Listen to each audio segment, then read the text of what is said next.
하겠습니다. 오늘 말씀 시편 17편입니다. 시편 17편 1절부터 15절까지 우리 한 절씩 읽겠습니다. 시편 17편입니다. 여호와여, 의의 호소를 들으소서. 나의 울부짖음에 주의하소서. 거짓되지 아니한 입술에서 나오는 나의 기도에 귀를 기울이소서.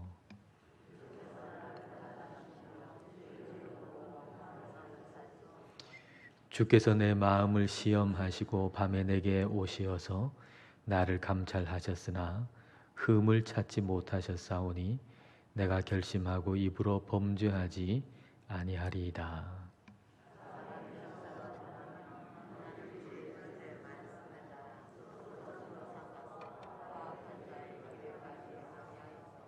나의 걸음이 주의 길을 굳게 지키고 실족하지 아니하였나이다.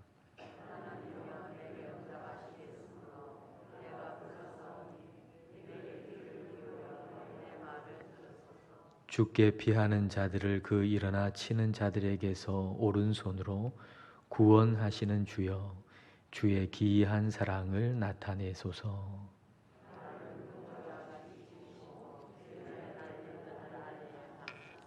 내 앞에서 나를 압제하는 악인들과 나의 목숨을 노리는 원수들에게서 벗어나게 하소서.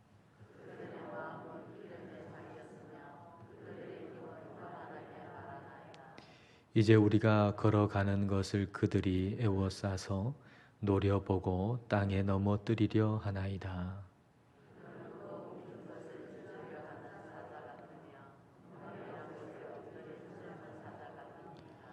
여호와여, 일어나 그를 대항하여 넘어뜨리시고 주의 칼로 악인에게서 나의 영혼을 구원하소서.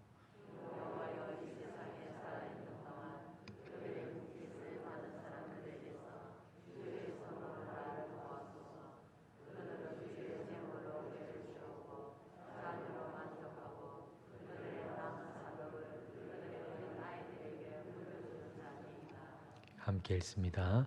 나는 의로운 중에 주의 얼굴을 배우리니 깰 때에 주의 형상으로 만족하리이다. 아멘. 시편 17편은 다윗의 기도입니다. 다윗은 지금 그 대적들에게 고난을 당하고 있는 중입니다. 그리고 기도하고 있는 거죠. 자, 1절을 보실까요? 여호와여, 의의 호소를 들으소서. 나의 울부짖음에 주의하소서. 거짓되지 아니한 입술에서 나오는 나의 기도에 귀를 기울이소서. 의의 호소라고 말하잖아요. 의의 호소. 그러니까 내 죄로 인한 고난이 아니다라고 하는 암시가 이 안에 들어있죠. 우리가 고난당할 때는, 또 우리가 어떤 삶의 문제에 부딪힐 때에는, 그렇지 않을 때도 늘 그래야 되지만, 우리의 삶에 죄가 있는가, 무슨 잘못이 있는가 하는 걸 살펴보아야 합니다. 어두침침한 빛 가지고서 살펴보면 다 내가 옳은 것처럼 여겨지지요. 그러나 밝디 밝은 그 성령님의 빛으로 나를 비추어 보면 전혀 그렇지 않다는 걸 발견하게 되죠. 근데 그럼에도 불구하고 그 밝디 밝은 성령님의 빛으로 나를 비춰봤는데도 잘못이 드러나지 않았다, 죄가 드러나지 않았다라고 하면 그 고난은 내 죄로 인한 것이 아닌 거죠. 그러니까 우리가 당하는 고난은 우리가 죄로 인해서 당하는 고난도 있지만 또 그렇지 않은 고난도 있는 겁니다. 베드로전서 2장 19절과 20절입니다. 부당하게 고난을 받아도 하나님을 생각함으로 슬픔을 참으면 이는 아름다우나 죄가 있어 매를 맞고 참으면 무슨 칭찬이 있으리요. 그러나 선을 행함으로 고난을 받고 참으면 이는 하나님 앞에 아름다우니라. 고난의 두 가지가 있다는 거 여기서 알 수가 있죠. 죄로 인한 고난이에요. 내가 잘못해가지고 지금 고난 당하는 거죠. 내 죄로 인해서 고난 당하는 거예요. 근데 내 죄로 인해서 고난 당하고 있는데 뭐 그걸 참고 인내한다고 해가지고 무슨 상급이 있거나 칭찬이 있거나 명예가 주어지거나 그렇지 않다는 거죠. 그러니까 내 죄로 인한 고난은 빨리 회개하고 용서를 구해야 할 사람한테 용서를 구하고 그렇게 해야 되는 거지, 그걸 뭐 인내하고 참는다 해가지고 그것으로 인한 상급이나 칭찬이 있을 수가 없다는 거예요. 그러나 선을 행하다가 받는 고난도 있다는 거죠. 선을 행하다가 내 죄로 인한 것이 아닌 선을 행하다가 받는 고난이 있는데 그 고난은 참고 인내하는 것이 아름답다 그랬어요. 아름답다. 아름답다라고 번역된 이 단어 카리스인데 은혜라는 말이에요. 그러니까 우리가 죄로 인해서 받는 고난이 아니고 선을 행하다가 받는 고난일 때 그걸 인내하고 그렇게 참을 때 그것이 그 자체가 하나님의 은혜다, 이렇게 우리가 이해할 수 있겠죠. 지금 다윗이 고난당하고 있어요. 근데 그 고난이 자기의 죄로 말미암은 게 아니에요. 그럴 때 그 고난을 참고 인내하고 계속해서 기도하고 그것 자체를 어떻게 다윗이 자기 힘으로 하겠습니까? 그러니까 그 자체가 은혜인 거죠. 하나님이 은혜를 베풀어 주셨기 때문에 그 고난과 어려움 가운데서도 계속 인내하고 참고 그리고 기도할 수 있다는 얘기죠. 그러니까 오늘 시편 이 17편의 다윗의 기도는 이 자체가 이 기도를 하게 하신 하나님의 은혜다라고 볼 수가 있을 겁니다. 자, 이어서 2절과 3절을 볼까요? 주께서 나를 판단하시며 주의 눈으로 공평함을 살피소서. 주께서 내 마음을 시험하시고 밤에 내게 오시어서 나를 감찰하셨으나 흠을 찾지 못하셨사오니 내가 결심하고 입으로 범죄하지 아니하리이다. 다윗이 지금 기도하는데 밤에 하나님 내게 오셔가지고 나를 감찰하시는데 흠을 찾지 못했다, 이렇게 말씀하세요. 자, 이런 장면을 한번 생각해 보면 될 것 같습니다. 지금 다윗이 밤이 새도록 기도하고 있는 거예요. 지금 고난을 당하고 있잖아요. 그 고난 중에 기도하는데 밤이 새도록 밤 늦게까지 기도를 하고 있는 거예요. 근데 성령님께서 그 기도 가운데 함께 하셔서 기도를 인도하시는 거죠. 그리고 성령님의 조명으로 밝히 비추어 주셔서 구석구석 살피게 하는 거예요. 다윗의 삶의 그 마음 자세, 말, 행동 하나하나를 다 살피게 하시는 거예요.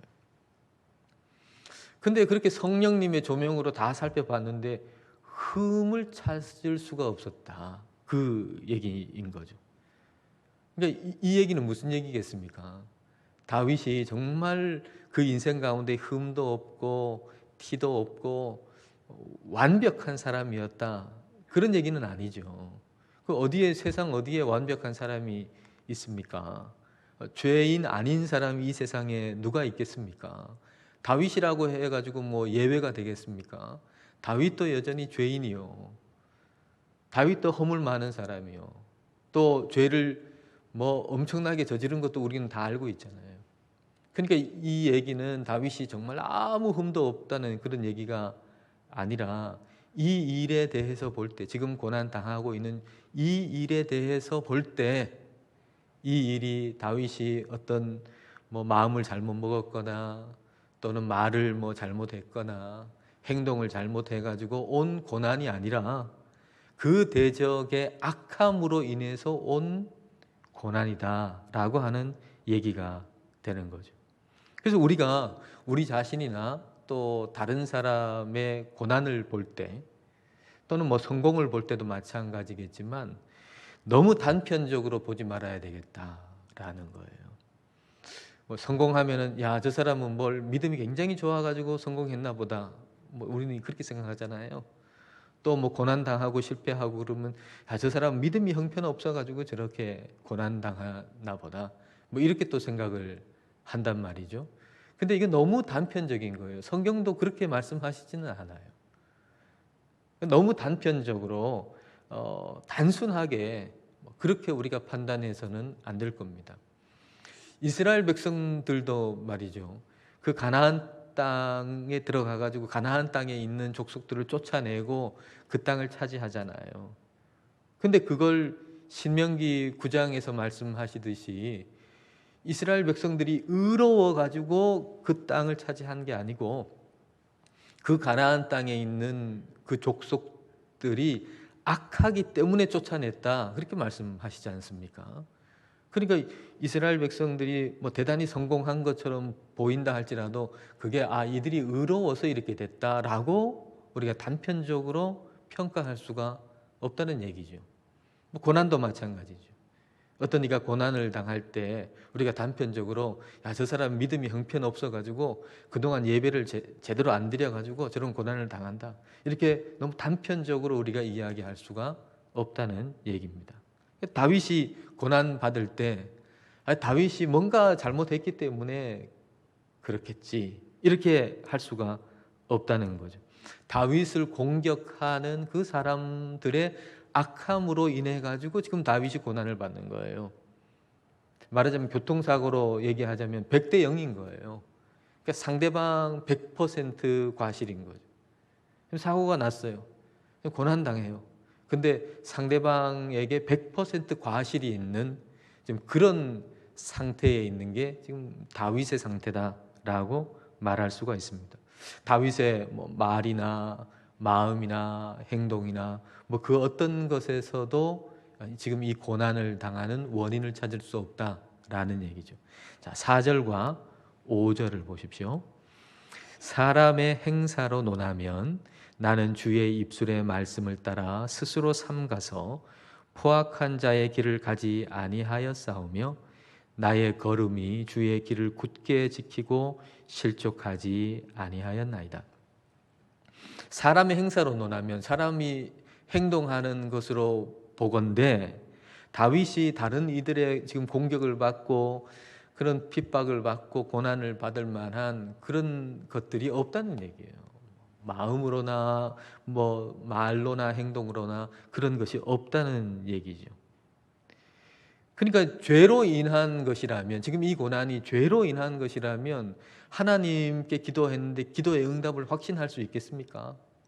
지금 내가 죄로 인해 가지고 지금 고난 당하는데 하나님께 기도할 때 기도에 그 응답의 확신을 가질 수가 있겠어요? 먼저 회개해야 되고 이게 먼저지 무슨 기도에 응답을 받겠습니까? 근데 다윗은 지금 이 고난이 죄로 인한 고난이 아니거든요. 그러니까 확신이 있는 거예요. 하나님께 기도할 때 하나님께서 응답해 주시리라고 하는 확신. 그러니까 우리가 어떤 일에 대한 원인을 잘 하나님 앞에 묻고 또 아는 게 굉장히 중요하죠. 그래서 다윗에게는 이런 기도에 응답의 확신이 있었어요. 자, 6절에 보면 그런 기도에 대한 응답의 확신이 기록되어 있죠. 하나님이여 내게 응답하시겠으므로 내가 불렀사오니 내게 귀를 기울여 내 말을 들으소서. 하나님께서 응답해 주신다고 하는 확신이 있는 거예요. 하나님 응답해 주신다. 그리고 기도하는데 그 기도의 내용이 뭔가요? 7절을 여러분 보십시오.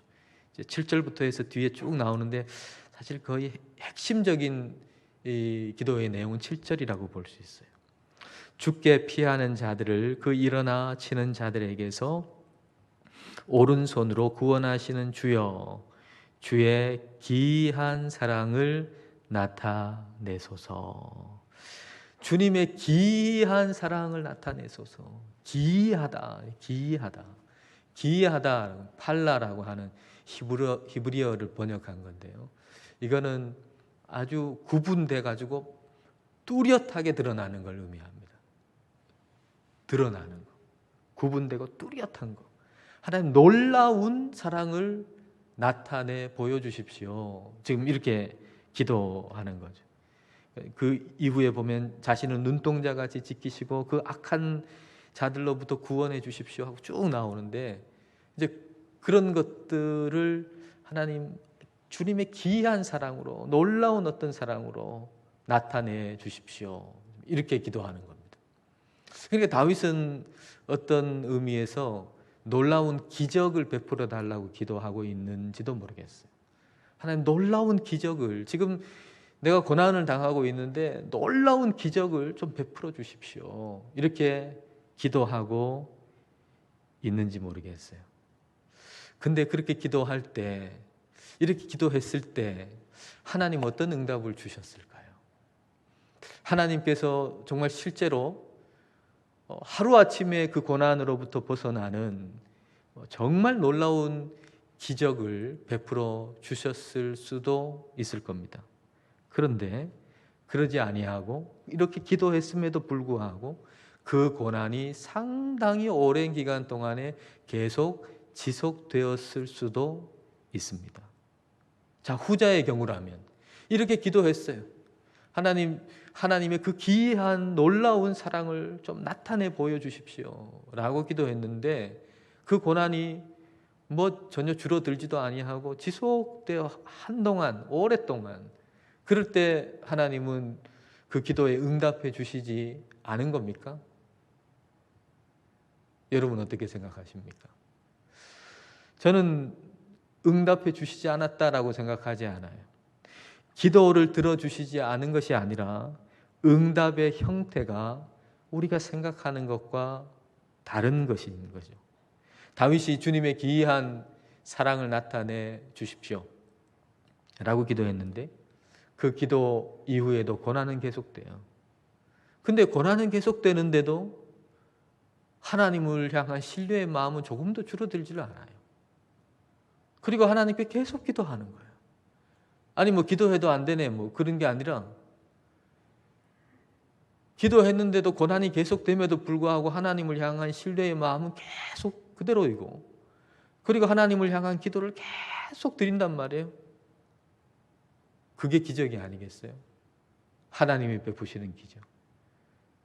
그러니까 우리가 생각하는 형태의 기적이 아닐 뿐이지 우리가 생각하지 못한 하나님의 기적이 응답으로 우리에게 주어진다라고 하는 거죠.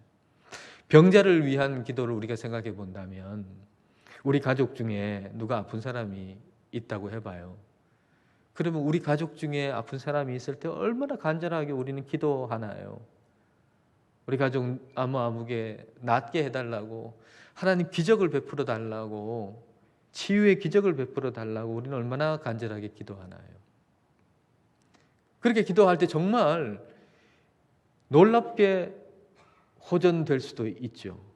그리고 하루아침에 정말 병이 나을 수도 있죠. 근데 또 어떤 경우에는 병상에 계속 있어야 할 경우도 있어요. 수년, 아니면 더 오래. 병세가 더 좋아지는 게 아니고 그냥 그대로거나 더 악화되거나 그런 경우도 있단 말이에요. 그럴 때 하나님이 기도에 응답해 주시지 않는 게 아니라 하나님이 기도에 응답해 주시는 형태가 다를 수 있다는 거죠. 그러니까 우리가 그걸 볼 수 있는 눈이 있어야지. 내가 생각한 형태로만 응답된다는 게 아니고 내가 생각하지 못한 형태로도 하나님은 우리의 기도에 응답하신다는 거예요. 7년간의 마법 같은 기적이라는 책에 이런 얘기가 있어요. 이 책은 그 치매 아빠를 이 딸이 이제 돌보는 그 이야기를 이렇게 써놓은 건데요. 그 중에 이런 얘기가 있어요. 한번 제가 읽어드릴게요. 들어보십시오. 집안에서 이상한 냄새가 풀풀 나기 시작했다. 거실 화분 옆에 작고 둥근 물체가 떨어져 있었다. 똥이었다. 며칠 후 결정적인 장면을 목격했다. 아빠가 거실을 걷고 있는데 아빠 옷자락에서 작은 물체가 툭 튀어나와서 거실 수납장 쪽으로 대구르르 굴러갔다. 엄마 말대로 똥의 주인은 아빠였다. 마치 농부가 정성스레 씨를 뿌리듯 아빠는 똥을 여기저기 뿌리고 다녔다. 어느 날엔 집안 사방팔방 똥으로 보이는 것들이 수두룩했다. 아빠는 기저귀 착용을 완강히 거부했다. 오랜 궁리 끝에 좋은 생각이 떠올랐다. 일명 기저귀 패션쇼. 원래 남이 하기 싫은 건 나도 하기 싫은 법이다. 반대로 남들이 즐거워하는 것은 나도 하고 싶어진다. 기저귀 차는 일이 즐겁고 행복한 일임을 보여주자. 그러면 아빠도 기꺼이 기저귀를 찰 것이다. 다음 날부터 추리닝 위에 기저귀를 덧입었다. 일부러 집안 곳곳을 배회했다. 아빠는 놀라는 반응이었다. 신임아, 신임이는 이 딸 이름이에요. 신임아, 너 그게 무슨 옷차림이냐? 이거 나 기저귀 찬 거야. 아빠 몰랐구나. 요즘엔 기저귀 차는 게 유행이야. 색상도 되게 다양하게 나와 있어. 핑크색 입으려다가 많이 튈까봐 이거 하얀색 입은 건데, 이 기저귀 입으면 복이 온대. 앉아도 푹신하고 골반을 착 잡아줘서 고관절도 튼튼해진대. 나의 기저귀 패션쇼는 1주, 2주, 3주가 지나도록 외롭게 진행되었다. 여전히 아빠는 기저귀를 거부했다. 또다시 일주일 지났을 때 아빠가 날 불렀다. 신임아, 그거 그렇게 입을만 하냐? 기저귀 말이야. 순간 너무 놀라 기절할 뻔했다. 그렇게 아빠의 기저귀 착용이 시작되었다. 여러분 한번 생각해 보세요. 아빠가 치매예요. 그러니까 참 생각하지도 못할 그런 일들이 막 가정에서 일어나죠. 근데 이 딸이 말이죠. 한결같이 그 아빠의 눈높이에 맞춰서 치매에 걸리는 아빠의 눈높이에 맞춰가지고 아빠를 사랑하고 있는 거예요. 이게 기적이 아닙니까? 그 아빠를 위해서 기도도 했겠죠. 낫게 해달라고. 근데 그게 하루아침에 탁 낫는 거 그것도 기적이지만 그렇지 않음에도 불구하고 아버지를 계속해서 사랑하고 돌보고 그런 마음이 계속해서 샘솟는다는 거 그것 역시도 기적이다라고 하는 겁니다. 치매 아버지 또는 어머니를 우리가 모시고 계시다면 우리는 부모님 치매 고쳐달라고 얼마나 기도하겠어요. 근데 정말 그렇게 낫는 것도 놀라운 일이지만 하나님의 응답이겠지만 그러나 그렇지 않을 때 여전히 우리가 부모님을 그와 같은 모습의 부모님을 사랑하고 돌보고 기도하고 이것 역시도 하나님이 우리에게 주시는 기도의 응답이다라고 하는 얘기입니다. 기이한 사랑을 나타내소서라고 기도하는 다윗에게 하나님 어떤 응답을 주셨을까요? 모르죠. 오늘 시편만으로 봐서는 어떤 응답을 주셨는지. 근데 말 그대로 놀라운 기적을 베풀어 주셔가지고 뭐 하루 아침에 그 대적에서부터 벗어나게 해 주실 수도 있었을 거예요. 그러나 그와는 전혀 다른 형태의 기적, 놀라운 사랑의 그 모습을 나타내 보여주셨을 수도 있죠. 그것은 대적에게서 여전히 핍박당하고 여전히 어려움당하고 힘들매도 불구하고 하나님을 계속 신뢰하고 하나님께 기도하는 그런 믿음을 가지고 있었다는 것, 이게 하나님께서 주시는 기이한 사랑일 수 있다는 것입니다. 저는 다윗이 이와 같은 기적을 경험하고 있다고 생각을 해요. 그리고 그것이 기적이라고 하는 걸 알 때 그 결과로서 나타나는 것, 그것은 바로 미래에 대한 소망이죠. 미래에 대한 소망. 하나님이 내게 지금 응답하고 계시다 라고 할 때 우리에게 나타나는 것이 뭔가? 미래에 대한 소망이에요. 미래에 대한 소망과 확신. 15절을 여러분 보십시오. 나는 의로운 중에 주의 얼굴을 배우리니 깰 때에 주의 형상으로 만족하리이다. 깰 때에 주의 형상으로 만족하리이다. 이게 미래에 대한 확신, 소망이거든요. 근데 우리가 너무 힘들면 막 잠드는 것도 겨우 잠들잖아요. 그리고 아침에 눈 뜨면은 이 지옥 같은 또 하루를 어떻게 사나 이런 마음 들지 않습니까? 근데 지금 다윗이 깰 때의 주의 형상으로 만족하리이다 그렇게 지금 고백하고 있어요. 그러니까 다윗이 다시 말하면 지금 잠자리에 들 때, 내일 아침 깰 때 내일에 대한 소망과 확신이 있어요. 깰 때 주님 나와 함께 하신다. 내일에 대한 어떤 확신이죠. 내일에 대한 어떤 소망이죠. 근데 내일보다 좀 더 멀리 나가면 죽은 다음에 눈 떴을 때 주님 나와 함께 하신다. 그러니까 가까운 미래든지 뭐 죽음 이후든지 내 삶의 미래에 우리 하나님이 나와 함께 하신다 라고 하는 미래에 대한 소망과 확신이 있는 거예요. 여러분, 우리가 미래에 대한 소망과 확신을 가지고 살면 오늘의 삶에 낙심하지 않고 세상의 악에 지지 않아요. 왜 우리가 하나님 믿는다고 그러는데 이 세상의 악에, 그 유혹에 자꾸 넘어가고 이 세상의 악에 지고 왜 자꾸 낙심하고 살고, 그런 이유는 뭘까요? 미래에 대한 소망, 그 확신이 없기 때문이에요. 그래서 오늘의 삶 가운데 악에게 자꾸 진단 말이에요. 미래에 대한 소망, 확신이 없기 때문에. 확신이 없어서. 요한일서 3장 2절과 3절입니다.